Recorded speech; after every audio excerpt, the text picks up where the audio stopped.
Balance is critical when it comes to holding career conversations. You'll need to bring a balanced mindset to your career conversations that considers both the company's and the employee's point of view. You'll need to balance the short-term and the long-term needs of both the company and the employee. This requires a balance in the type of conversation and feedback skills you employ. Above all, career conversations should be meaningful. Let's start there. Business moves forward through three types of conversations: transactional, positional, and meaningful. Most people tell us that transactional and positional conversations dominate their workday. If you take a moment to reflect, you'll probably agree that most business conversations are transactional, telling people what to do, passing along updates and information, giving people direction. But part of our job as managers is to convince people to do things differently. These are positional conversations, where we are trying to sell people on our ideas and new ways of doing things. Most people also agree that the least common type of business conversation is meaningful. Yet that is exactly the type of conversation we want you to have when holding career conversations. Let's better define what we mean when we say a conversation is meaningful. Our goal with the Coach to Lead program is to equip you with meaningful conversation skills and to show all of the benefits of adopting a mindset focused on holding more of these meaningful conversations more often. This mindset is particularly important when holding career conversations. Meaningful conversations are about exploring other people's perspectives and asking questions for which you have no set answers.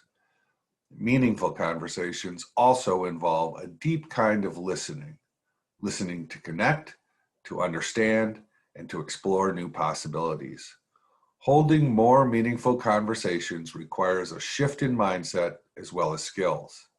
Let's begin by looking at the mindset that you must adopt as a people-centered leader that will make the career conversations you hold more meaningful. You want to bring a fresh mindset and attitude to career coaching conversations. For many, this may feel very different if you have ingrained habits for holding transactional and positional conversations, where you are used to telling your employees what they are doing well and should be doing differently. For many managers and employees, holding performance review type of conversations is uncomfortable and often misses the mark. When preparing to engage in this approach to career conversations, you can increase your effectiveness by reflecting upon your own typical mindset, your established set of attitudes towards career conversations. As we shift towards this new way of holding more meaningful conversations, we do well to remember that the old way of executing performance management carried a lot of negative emotional baggage. Projecting a positive attitude will clearly signal to you, as the manager, are happy and excited to take on this new approach. You will also want your positivity to be balanced with practical, informed, and honest candor. Your intention to maximize the development of the individual and advance the goals of the company will help you adopt and maintain this way of thinking. This balance and alignment is made easier when you maintain the four attitudes or mindsets listed on this slide. Be generous. People want to be recognized for their efforts and accomplishments. Be generous in recognizing their attitudes and efforts as well. Show them you care about their development, that you value them and their contributions. Holding frequent progress checks is another way to signal your unselfish commitment to their growth. The goal of these conversations is to be inspiring and energizing, so be generous in your approach. Also, be curious. Curiosity is your best ally in making conversations more meaningful. Use curiosity to discover what motivates and inspires each person. Use your curiosity to discover and help your people see their blind spots and assumptions that are keeping them stuck. Listen with the focused intent to develop people's potential. To make these conversations meaningful, you need to avoid the temptation to tell and sell and stay focused on asking questions that advance insight.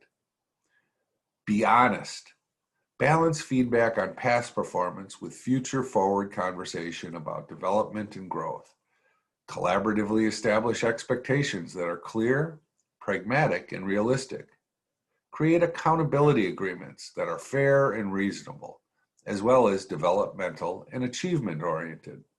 And finally, be informed. Work to remove any confusion and conflicting priorities. Align roles and priorities with the organization's goals and strategy. Set measures that advance both the company goals and the employees' growth and development plans. Make it clear that they own their career path because they know what motivates them best. They know what they want to learn and how they want to grow and develop. And they want to succeed and do the right thing. Now, let's turn to balancing priorities. Again, you will see that we are working to balance employee and company priorities. Career advisors have a duty to develop the employee and to align the employee's goals with the needs of the organization. You also need to consider both short-term and long-term goals. So ask the employee about current job satisfaction, as well as occasionally checking on long-term career aspirations. From the organization's point of view, you will want to discuss both current role performance as well as stretch goals that will increase their capabilities and value to the corporation. The final balance you need to consider is how to balance feedback by smoothly and clearly shifting between recognition, evaluation, coaching, and mentoring. We will explore how to do that well in another mission. For now, reflect on how skillful you are at holding meaningful and balanced career conversations by answering the questions in this mission.